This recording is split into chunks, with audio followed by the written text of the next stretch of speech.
All right, that's your advice. Four of Pentacles.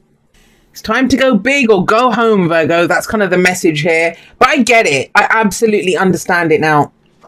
Energy, I'm going to say this to you, and I've been reminding everyone of this, especially the way that I read the cards. I don't believe we can lock the energy into one vibration. One of the reasons I don't read reversals, because I think it's our choices that reverse the energy of that card, or, you know, whether we go with it. And I'm not saying there's anything wrong with reversals. There's times in my life, there's still times in my life that I will use reversals when they're needed. But we decide whether it's the highest vibration of that energy we're going to use or the lowest. And there's no wrong choice. Sometimes you need to go delve into the deeper, darker places. So I'm saying that because I'm going to read this in two different ways.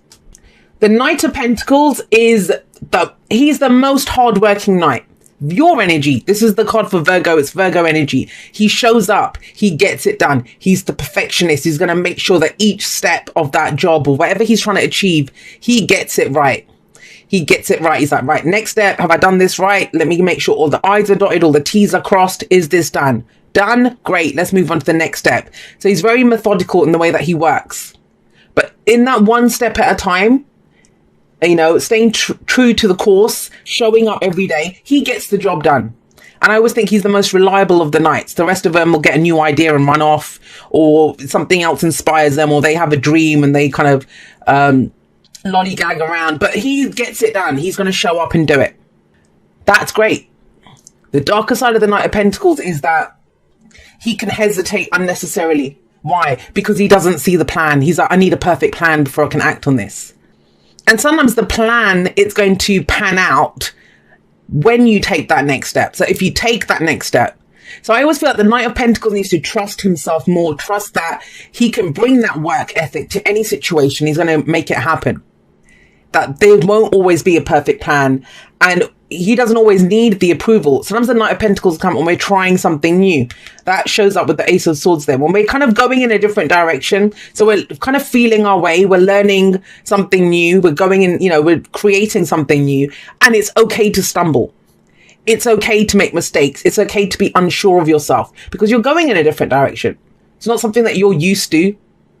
Now, there's that energy, and then we have the High Priestess with the Knight of Pentacles. Now, what's her thing? She is the keeper of all secrets, the keeper of all knowledge. She has access to the ethereal realms, you know, the tarot and all of this other, all the spiritual kind of knowledge that we have.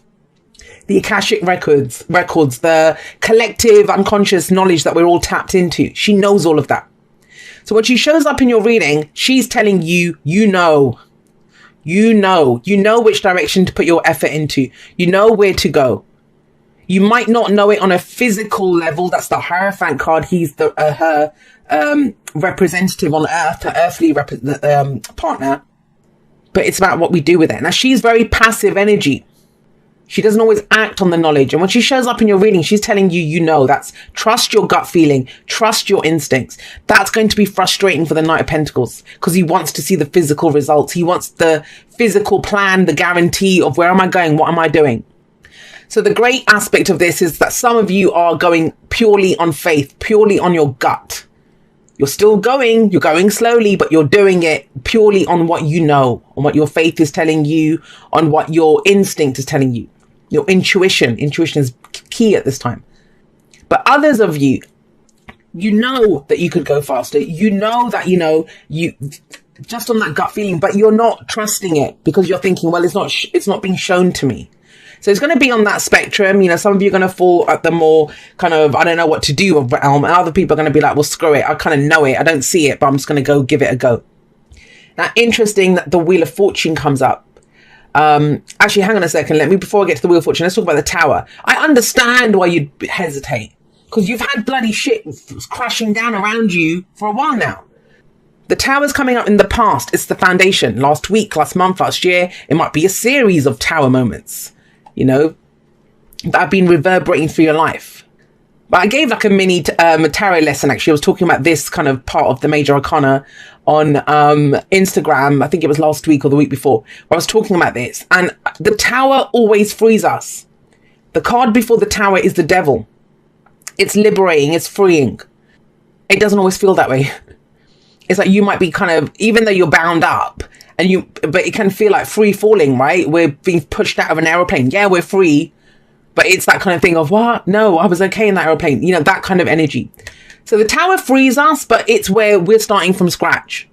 Something that you might have relied on, a relationship, your way of thinking, this can be an epiphany, an awakening. It's gone. Whatever that security was that you had, so maybe something that you worked very hard on, that you built, it's fallen apart. Now, the great news about this is that you are moving in another direction now. You have an idea, even at a very base level, you have an idea of which way to go. But it's okay to hesitate. You would, right? If you spent time working and building something before and it's smashed down around you, of course you're going to hesitate. It's okay to own that. There's no judgment here. But it's always owning where we are. Owning where we are. Looking at our motives for where we are. Why am I being this way? Okay, I understand it's because of this. Now you have the Wheel of Fortune coming up at the heart of your reading. Love this card. Love it. It's about fate. But what is fate? It's those things that happen to us in our life, right? The people that show up or the losses that we experience. This can be a loss. Whatever it is, we don't have control over that, over the thing that happens outside of us, the physical. But we do have control over how we choose to experience that, what we choose to do with that. Now, the Wheel of Fortune can talk about a second chance at something. And in which case, think about that. You're hesitating, you're going slowly, you're trying to make this work.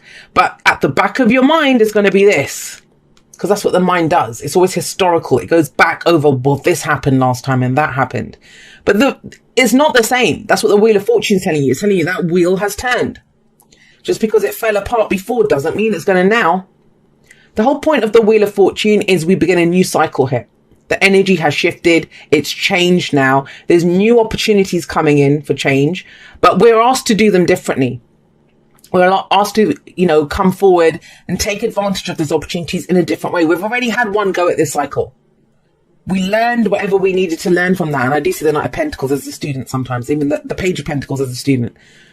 But now you know from that. So it's like, all right, I'm going to do this differently. If you keep doing what you did, you're going to keep getting what you got. So this card encourages us that, hey, you can have another shot at this. Doesn't have to be the exact same situation. Different person, different job, different whatever it is, different dream that you're pursuing now. But you're going to do it in a different way. Now, the thing that can be disconcerting for earth signs, trust me, I know, is that unless it's right in front of us, unless we can see, feel, touch it, it doesn't exist, right? Sometimes the whole thing of it being an idea or just a feeling, that's not enough. It's like, how does that translate into the physical? How does it translate into the physical? You translate it into the physical. You bring the earth energy.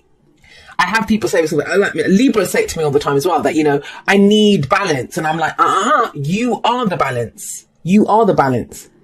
So as the earth energy, you bring that kind of groundedness and that earthy, beautiful energy. Earth energy is seen as the slowest energy because it's solid, it's real.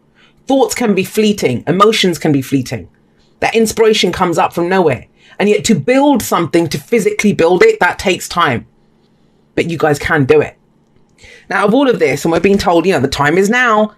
Go take this opportunity or go create the opportunity. And what is an opportunity? It's a doorway that is presented to us. But first of all, we have to notice it. We have to notice the doorway and then we have to walk through it. There's a card actually in the Wisdom of the Oracle, that's Treasure Island. And it says, you can see the map, you can have the map, even if you know where X marks the spot, but you still need to go and identify where the X is, dig it up and then pull out the treasure, right? And that's what you're being called to do now. But how are you going to do it? It's the how. Ace of Swords in the present. This makes sense. The cycles run from the aces to the tens, right? So we've got the ace is the beginning and it always begins with us. It's an opportunity for a new beginning. So the Ace of Cups, how I feel. Ace of Pentacles, what's the potential I see here in this to grow this? Ace of Wands, what inspires me? What am I looking to create? The Ace of Swords is what is my truth. And that truth has been hard fought for. Because the 10 of Swords, the cycles run from the Ace to the 10, like I said. And so we're starting again, but the 10 of Swords just happened before this. Getting stabbed in the back, being left in the dirt with 10 swords in your back. That can leave a nasty aftertaste, right? If you've gone through something very difficult, and you have, the Tower says that. But this is where we get a new truth out of it. We have a new philosophy. We have a new way of communicating. We have new ideas now. Swords, our thoughts, our beliefs, our ideas, and how we communicate them. And I want to say this, it does feel like you're taking steps towards building this. And this is one of those readings that I feel like is like, keep going, Virgo. Because the slower you go, the more it's hard to kind of pick up the momentum then, right? If we keep going, if we're using the momentum of what we're doing, it's going to go faster, not slower. But this kind of feels like a kind of slowing down. So you're being reminded, have a look at what you believe. What are the ideas? What's the information that you need? This is the victory card. And the victory of this, even though some of you might feel like you've had a disaster or you've had a loss or something, there is a victory out of it. And the victory is giving you fresh ideas. It's giving you a new truth. It's giving you a new sword of truth. Go out there and use that sword now. Take that out into the world. Communicate in that way. Talk about your ideas. Because she keeps things hidden and secret. Some of you might be literally, and I don't usually talk about, the mundane representations of this energy, because you can apply them in any way you want. Sometimes it's going to be working on something in secret, and it's kind of saying, hey, the time is now. Let's go take it out there. Let's go talk about this now. Let's go act on this. And if you can identify what your sword of truth is, if you can grab that sword and say, this is my truth. This, I'm going to go forward. These are the ideas that I have. This is what I need to know. This is, all of that stuff. It leads to this 10 of Pentacles. Beautiful energy. 10 of Pentacles, it's our legacy. It's what we are committed to. It's what we show up every day and get done. It's why he shows up every day and gets it done. I see the 10 of Pentacles as the oak tree. That mighty oak tree that has stood there for hundreds of years. That's no one's taking it down. And to have that oak tree, it all starts off with a seed and our commitment to grow it until it becomes this. So a lot of you are now figuring out, well, if I believe this now, think about it. If I believe this now, if I have a new truth, then maybe my path has changed. Maybe the things I want to work on have changed. Maybe I want a family, or how I want to support other people has changed. Something has changed. Wheel of Fortune above this. What does it mean for you? What does it mean for your path? What does it mean for your legacy?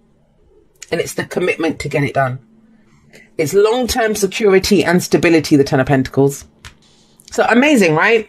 Except why is your advice the 4 of Pentacles? That's why I feel like you are kind of going, there is still a fear here. And it's implied more because of that. There's almost like a 10 of Swords kind of shadow hanging over this. Not just because of the Ace of Swords is there, but yeah. And I know what the Tower comes up, because it's something massive that went down. Some massive loss that you had. Some massive awakening or epiphany or something. The rug got pulled out from under your feet. Something has shifted, majorly shifted. But if you know that, if you have that knowledge now, that instinct, that intuition to do something, it means you might have to change directions. It means that, what you're putting your effort into, it might be something different. 10 of Pentacles says this. Or you can have it. It's believing it. I can build this. I can build it, but maybe in a different way. And it has to be something different or something that calls for more. The reason I say that is because the 4 of Pentacles is coming up here. This is the comfort zone. Now, again, remember, higher, lower vibrations, darker, lighter energies. That's the spectrum of each of the cards. The highest and lightest vibration of this card, if we're resonating at that place, is that it's where we kind of understand that, nothing ventured, nothing gained. I'm going to do that. But think about this. With the Tower coming up above it, it's reminding you that you have gotten to a place of stability and security now. Might not be a lot. The 4s are the first step. It's where we've built the foundation now. And so when this went down, you have now rebuilt the foundation. So it is affirming that. That is the lightest and the most positive use of that energy, is that, look, you've got a level of security. Might not be a lot, but you've got it there. And, it's something that you treasure. It's valuable to you. It's good to know what's valuable to you because you hold on to it. However, if this little elf, if she just sits there or hangs there holding on to these 4 pentacles, how can she get more pentacles? How can she have 5, 6, 7, or let alone 10 pentacles if she's all tied up with what she has here? Now, there's 2 ways of looking at this. Number 1, if you've only reached this level of stability and security, if you just need to do maintenance for a little while, that's okay. That's okay with the 4 of Pentacles. It doesn't mean we always have to go smashing down boundaries and comfort zones. There is an opportunity to do it now. But if you think I need to maintain where I am for a little bit, then don't put too much pressure on yourself. Don't, just keep going slowly. Just keep going based on, I'm going to keep doing this right now. Don't put pressure on yourself to go further. That's not the case for all of you though. And not even for the most of you. I think that's for a few of you. The rest of you, you want this, you see how it can, what it can become. In which case the Four of Pentacles is saying, look, it's going to make you feel vulnerable. It's going to make you feel vulnerable because this happened in the past. But unless we go and spend those pentacles, invest them, do something with them, nothing will change. You won't lose what you have. You won't lose what you have. It does reassure you of that. But it says, if you want more, then we must risk this security, stability that we've got. Go forward with our new truth, our new beliefs. Put this out into the open. Because remember, she keeps everything hidden. But I don't see it as being hidden with the Ace of Swords coming out. Because that's speaking our truth, putting it out there. Right, let's get you some clarifiers. You can build that thing, whatever it is, your long-term security and stability, but Six of Cups is making our peace with the past. I actually went through a few weeks of the Six of Cups, and the true essence of the Six of Cups is when we can look back at things that they would have upset us before, they hurt us, no matter how painful they are, and they don't hurt us. Now we can think about them. Now we can look back. Sometimes I get people telling me that I don't care about the past. You talk about the past too much. And I'm like, well, the fact that you can't talk about your past or look at your past means it's still affecting you. You can run, but you can't hide, right? When it comes to your past. So this is where we have the rose tinted glasses. No matter what happened, we made our peace with it.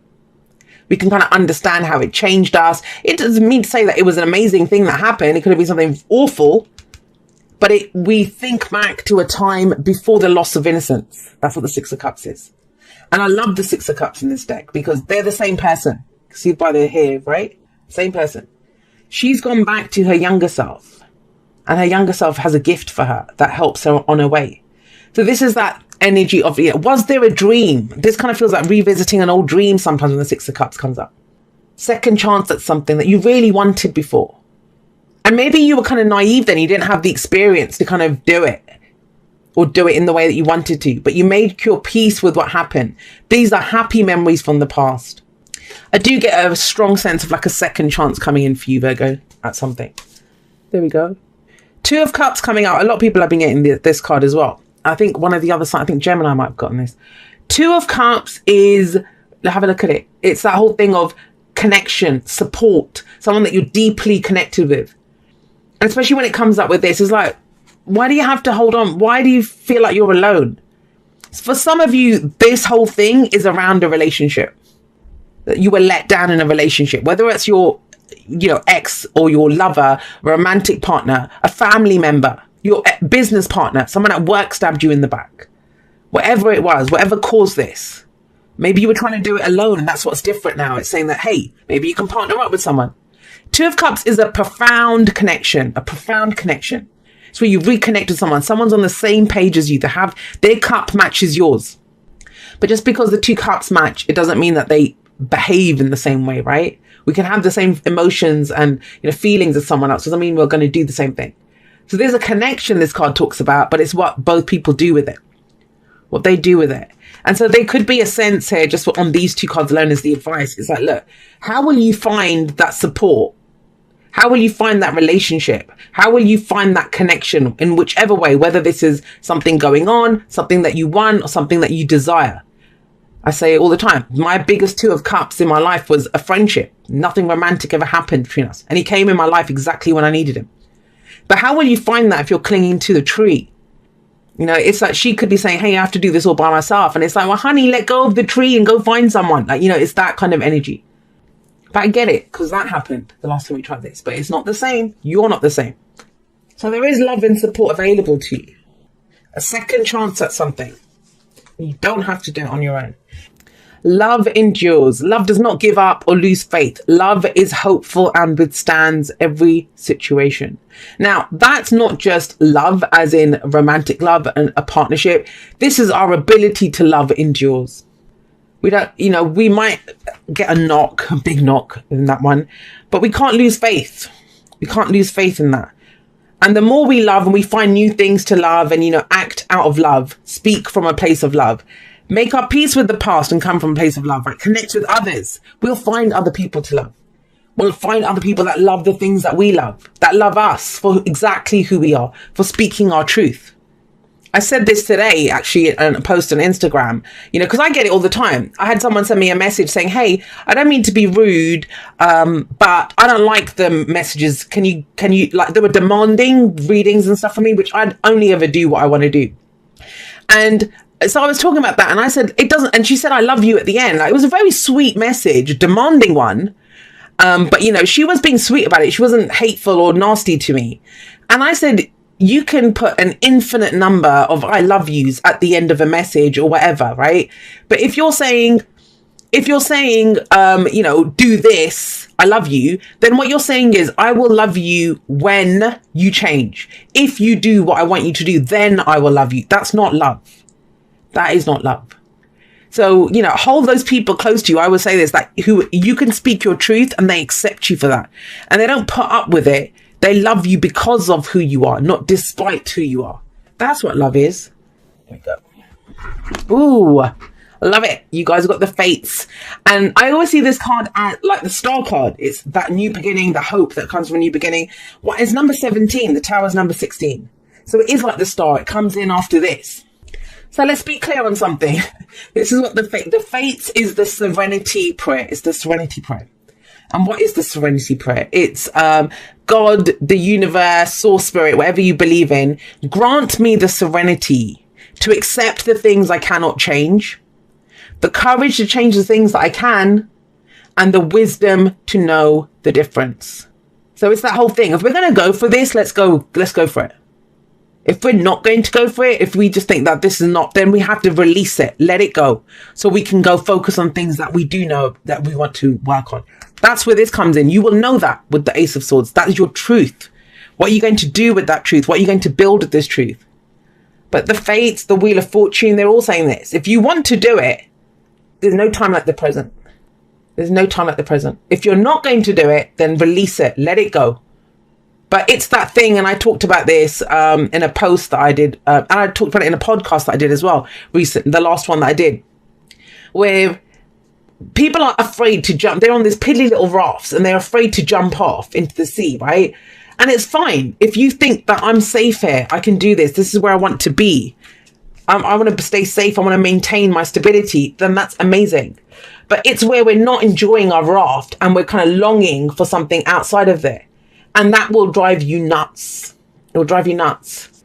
So either we enjoy where we are and accept it and just ignore the view for a little bit, or we just say, right, the raft, it's been great, but I'm off to go do something else. But it's when we have one foot in both places, right? It's maddening. And that's what this says.